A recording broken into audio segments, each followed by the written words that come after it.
5 ಕೆಜಿಯನ್ನ ನಾವು ಸೇರಿಸಿಕೊಡ್ತೇವೆ ಅಂತಕ್ಕಂಥ ಆಶ್ವಾಸನೆಯನ್ನ ಕೊಟ್ಟಿದ್ದು. ಅದರಂತೆ 5 ಕೆಜಿ ಅಕ್ಕಿಗೆ ಕೇಂದ್ರ ಸರ್ಕಾರಕ್ಕೆ ಪತ್ರ ಬಂತು. ಒಂದ್ ನಿಮಿಷ ಒಂದೇ ಮಾತು ಮ್ಯಾನಿಫೆಸ್ಟೋ ಕಮಿಟಿನಲ್ಲಿ ನೀವು ಯಾರು ಇದ್ರಿ? ಕಾಂಗ್ರೆಸ್ ಮ್ಯಾನಿಫೆಸ್ಟೋ ಕಮಿಟಿನಲ್ಲಿ ಕಾಂಗ್ರೆಸ್ ಮ್ಯಾನಿಫೆಸ್ಟೋ ಕಮಿಟಿನಲ್ಲಿ ನೀವು ಯಾರಿದ್ರಿ? ಮಾಡಿದ್ ನಾವು, ಘೋಷಣೆ ಮಾಡಿದ್ ನಾವು, ಆಚರಣೆ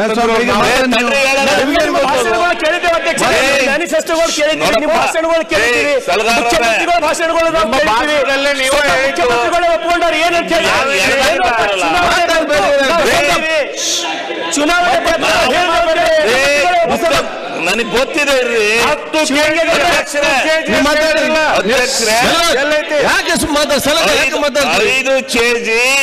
5 ಕೆಜಿ ಏನು ರೂಢಿಯಲ್ಲಿದೆ ನೀವು ಮಾತಾಡಿ. ಇನ್ನು 5 ಕೆಜಿಯನ್ನು ಅಡಿಷನಲ್ ಆಗಿ ನಾವು ಕೊಡ್ತೀವಿ ಅಂತಕ್ಕಂತ ಭರವಸೆ ನೀಡಿ ಮುಂದೆ ಆದ್ರೆ ಕೇಂದ್ರಕ್ಕೆ ಅಕ್ಕಿ 5 ಕೆಜಿಗೆ ನಾವು ಅಕ್ಕಿ ಬರ್ದದ್ದು 5 ಕೆಜಿ ನಾವು ನಿಮ್ಮ ದರವನ್ನ ಕೊಡ್ತೀವಿ. ನಿಮ್ಮ ದರವನ್ನ ಕೊಟ್ಟು ನಾವು ತೀರ್ಮಾನ ಮಾಡ್ತೀವಿ. ನಾವು ಈ ಕರ್ನಾಟಕ ರಾಜ್ಯದ ಜನತೆಗೆ ಇನ್ನು 5 ಕೆಜಿ ಅಕ್ಕಿ ಕೊಡ್ತೀವಿ ಅಂತ ಹೇಳಿ ನಾವು ಹೇಳಿದ್ವಲ್ಲ. ಆ ಅಕ್ಕಿ ಕೊಡ್ತೀವಿ ಅಂತ ಹೇಳಿ ಪತ್ರ ಬರ್ದಾಗ ಮೊದ್ಲು ಕೊಡ್ತೀವಿ ಅಂತ ಬರ್ದಿರಲ್ಲ, ಆಮೇಲೆ 3 ದಿವಸ ಬಿಟ್ಬಿಟ್ಟು ಕೊಡಕಲ್ಲ ಅಂತ ಬರ್ದಿರಲ್ಲ. ನಾವು ಭಾರತ ದೇಶದ ಒಕ್ಕೂಟದಲ್ಲಿ ಇಲ್ವಾ? ಭಾರತ ಮಾತೆಗೆ ಜಯವಾಗ್ಲಿ ಅಂತ ನಾವು ಹೇಳ್ಬಾರ್ದ? ಭಾರತ ದೇಶದ ಪ್ರಜೆಗಳಲ್ವಾ ನಾವು? ಆಮೇಲೆ ಈ 29 ರೂಪಾಯಿಗೆ ಅಕ್ಕಿ ಮಾರ್ತಾ ಇದ್ರಲ್ಲ, ಈ ಕರ್ನಾಟಕ ರಾಜ್ಯದ ಜನ ಏನ್ ಮಾಡಿದ್ರು ನಿಮ್ಗೆ?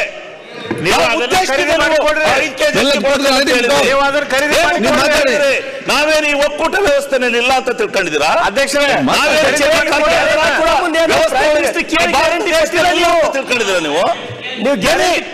ಮುಂದೆ ಜನ ಯಾವ ರೀತಿ ಬುದ್ಧಿ ಕಲಿಸ್ತಾರೆ ಅನ್ನೋದು ನನಗೆ ಗೊತ್ತಿದೆ. ಏನು ಏನು ಹೆಂಗ್ ಬೇಕಂತ ಕೊಡ್ರಿ ನಮ್ಗೆ ಅಕ್ಕಿ ಯಾಕ್ರಿ ಕೊಡ್ಲಿಲ್ಲ? ಯಾಕ್ರಿ ತಿರಸ್ಕಾರ ಮಾಡಿರಿ ನೀವು? ನಾವು 5 ಕೆಜಿ ಅಕ್ಕಿನ ಹಂಚ್ತೀವಿ ಅಂತ ಹೇಳಿದ್ರೆ ಕೊಡದೆ ಯಾಕೆ ಕೊಡ್ಲಿಲ್ಲ? ನೀವು ಕೊಡ್ತೀವಿ ಅಂದ್ರೆ ಯಾಕೆ ಮತ್ತೆ ಹಿಂದಕ್ಕೆ ತಗೊಂಡ್ರಿ? ಇದಕ್ಕೆ ಉತ್ತರ ಹೇಳ್ಬೇಕಾಗತ್ತೆ ಮುಂದಿನ ಚುನಾವಣೆಯಲ್ಲಿ, ನೀವು ಪಾರ್ಲಿಮೆಂಟ್ ಚುನಾವಣೆಯಲ್ಲಿ. ಇದು ಸುಲಭ ಅಂತ ತಿಳ್ಕೊಬೇಡಿ.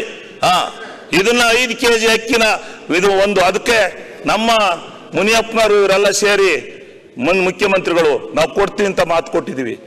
ಯಾವ ಸೆಂಟ್ರಲ್ ಗವರ್ನಮೆಂಟಿನ 30 ಅಕ್ಕಿ ಇದೆ, ಆ ಅಕ್ಕಿಯ ದರ ಇದೆ 34 ರೂಪಾಯಿ.